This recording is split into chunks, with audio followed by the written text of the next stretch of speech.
झूठे आरोप में जो कोई केस नहीं बनता, उनके ऊपर 2 साल की सज़ा सुनाकर उनका लोकसभा का सदस्यत्व रद्द करने का काम किया गया।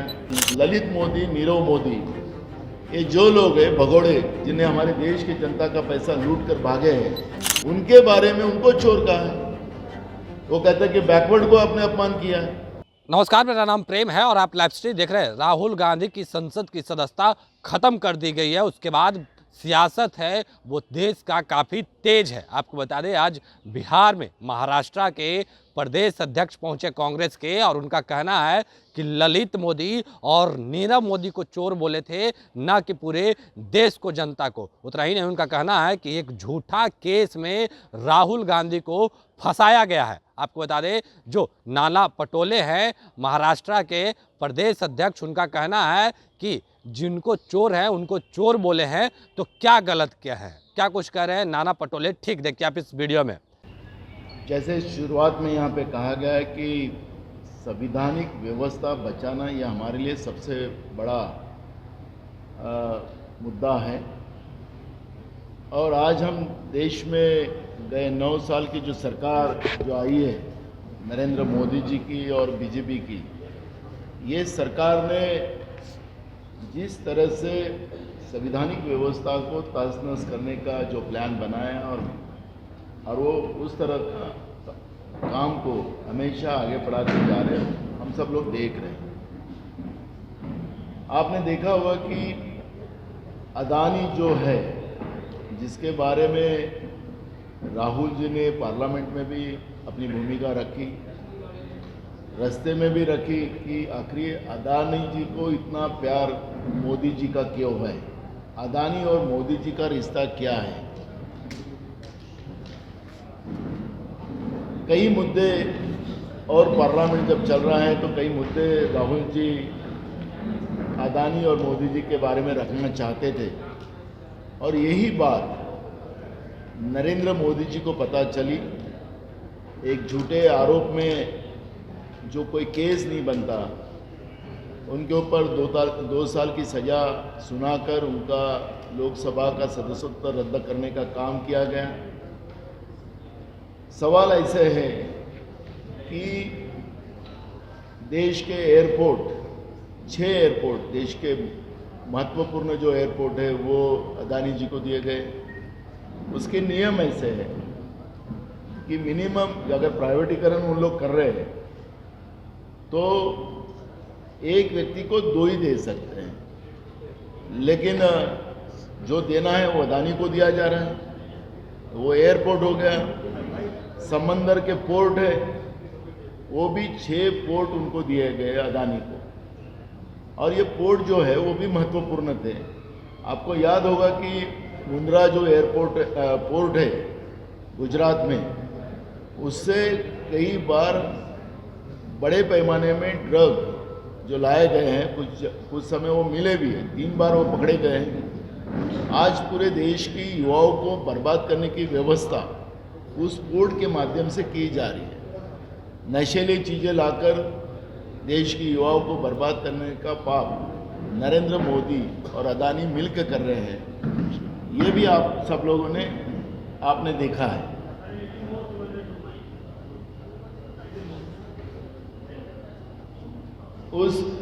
दूसरा ऐसा कि जो देश की पीयूसीज जो है वो भी बड़े पैमाने में बेची जा रही है। आपको तो पता है कि पीयूसीज हमारे देश की युवाओं को बड़े पैमाने में जॉब देने का काम करती थी। देश के लोगों के लिए, जैसे अपन पेट्रोलियम की बात अगर देखते हैं तो पेट्रोलियम जब मनमोहन सिंह साहब की जब सरकार थी तो इंटरनेशनल बाजार में कच्चे तेल के दाम आज से भी ज़्यादा थे, लेकिन पेट्रोलियम व्यवस्था सरकार के कब्जे में थी, पीयूसीज के पास थी।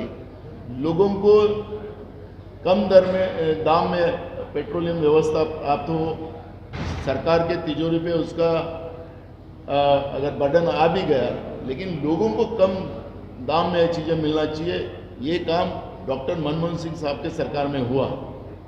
आज आपने देखा होगा कि देश के पेट्रोलियम मिनिस्टर बताते कि अब हमारे हाथ में नहीं है, डीजल, पेट्रोल और गैस के कीमतें कम करने का अधिकार हमारे नहीं है। पूरे के पूरे पीयूसीज आज अदानी और अंबानी के हाथ में चले गए, उनके मित्रों के हाथ में गए, नरेंद्र मोदी के मित्रों के हाथ में गए। यही हम देख रहे हैं। देश का जो डिफेंस व्यवस्था है वो डिफेंस भी आज अदानी के हाथ में चला गया। उसमें चाइनीज लोग उसमें इन्वॉल्व किए गए।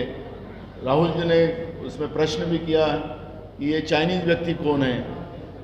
तो क्या देश की सुरक्षा, देश की जनता का अधिकार, ये सब चीज़ें बेचने के लिए नरेंद्र मोदी को हमने सत्ता में नहीं लाया, और उसका जवाब पूछने का अधिकार देश की जनता को है।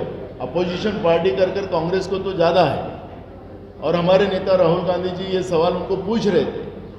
लेकिन आज ये सवालों को पूछने के बाद जिस तरह से झूठा आरोप लगाकर, क्योंकि मोदी जो चीज़ है, मोदी सरनेम के हमारे बिहार में भी लोग हैं, गुजरात में भी है, महाराष्ट्र में भी, देश के कई वो विविध जाति और धर्मों में। अब विविध जाति धर्मों में होने के बाद ललित मोदी, नीरव मोदी, ये जो लोग हैं भगोड़े, जिन्हें हमारे देश की जनता का पैसा लूट कर भागे हैं, उनके बारे में उनको चोर कहा है। वो कहते हैं कि बैकवर्ड को आपने अपमान किया है। अगर नीरव मोदी और ललित मोदी ये बैकवर्ड है, तो जो बैकवर्ड लोग इस देश में रहते हैं, हमारे बिहार में रहते हैं, तो उनको पता है ना कि कौन बैकवर्ड में है। इस तरह के दुनिया के, हमारे हिंदुस्तान की जनता को झूठ बोलकर, झूठे सपने दिखाकर कितने दिन तुम सत्ता में रहोगे, ये सवाल हम बीजेपी को पूछना चाहते हैं। अगर बैकवर्ड अगर सही में नरेंद्र मोदी रहते, मैं भी मेंबर ऑफ पार्लियामेंट था, मैंने उनकी जात पूछी थी, वो अपनी जात नहीं बता सके, वो कितने पढ़े वो भी कभी नहीं दिखा सकते, उनके साथ कौन पढ़े वो भी किसी को पता नहीं।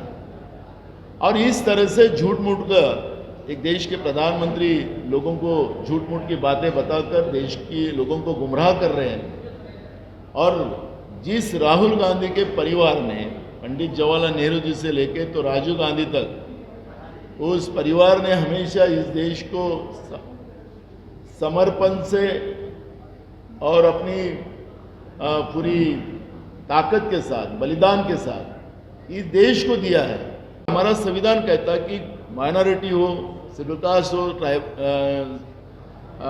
शेड्यूल ट्राइब हो या ओबीसी हो, उसका सेंसस सेंट्रल ने करना चाहिए। लेकिन नरेंद्र मोदी ओबीसी का सेंसस देश में नहीं करना चाहते, और कांग्रेस ने रायपुर के अधिवेशन में ठराव पारित किया कि ये सरकार ने तो करना चाहिए, ये सरकार नहीं करेगी तो कांग्रेस की सरकार आने के बाद ओबीसी का राष्ट्रीय सेंसस हम करेंगे, और ओबीसी के लिए मंत्रालय एक केंद्र सरकार में हम खोलेंगे, जिससे देश के बैकवर्ड को बड़े पैमाने में आर्थिक, सामाजिक और शैक्षणिक, ये तीनों व्यवस्था में उन लोगों को फायदा मिले। ये भूमिका लेकर कांग्रेस आगे बढ़ना चाहती है। लेकिन जो तानाशाह के माध्यम से इस व्यवस्था को खत्म करना चाहते हैं, इस तानाशाह प्रवृत्ति जो नरेंद्र मोदी के रूप में इस देश में आई है, बीजेपी के रूप में आई है, उस व्यवस्था को अब लोगों के दरबार में जाके कांग्रेस इस व्यवस्था को उखाड़ के फेंकने का मानस बना चुकी है। आज पूरे देश में हर राज्यों में हम लोग प्रेस कॉन्फ्रेंस कर रहे हैं, और अब यहाँ से हमारा मैसेज पूरे गांव तक, हर व्यक्ति तक पहुँचाने का एक संकल्प आज से हम लोगों ने कर लिया है। और कांग्रेस अब पूरी आर पार की लड़ाई लड़ने की मानसिकता से ये लड़ाई लड़ेंगे।